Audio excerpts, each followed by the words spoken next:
youngest star in the league, is showing the maturity its own leaders seem to have lost. There's a committee for stakeholders, coaches, governors, and general managers, and that is saying what style of basketball they want to allow, and the referees are following that law. Was Kathy Engelbert really courtside wearing a dress plastered with the New York skyline? That wasn't neutral. That wasn't professional. They shut money, and it definitely wasn't the look of a commissioner trying to project impartiality. It looked like loyalty. Loud and clear. Now, with new testimony coming to light, that outfit doesn't just seem tone deaf. It feels symbolic, because a commissioner's job is to be unseen, unbiased, and fiercely protective of the league's integrity. But in that moment, she didn't look like a leader. She looked like a fan with authority. And suddenly, every whistle from that series is being re-examined under a different light. This isn't just about one controversial outfit. It's about the erosion of trust at the very top. Can players trust they won't be targeted? Can coaches trust that strategy decides games, not politics? Can fans trust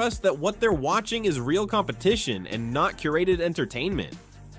If the answer to any of those is no, then the WNBA doesn't just face a problem, it faces collapse. But at the same time, the Fever were on the wrong end of some whistles, it seemed, in this game, and it's seemingly been that way for much of the season, and it's been a recurring theme where there's a level of physicality allowed against them, and they're not allowed to reciprocate on the other end. That particularly, of course, goes for Caitlin Clark. So what happens if investigators actually prove that referees were told to manage results instead of calling games fairly? If that turns out to be true, Kathy Engelbert's time as commissioner is over. There won't be any graceful exit or polished farewell speech. She'll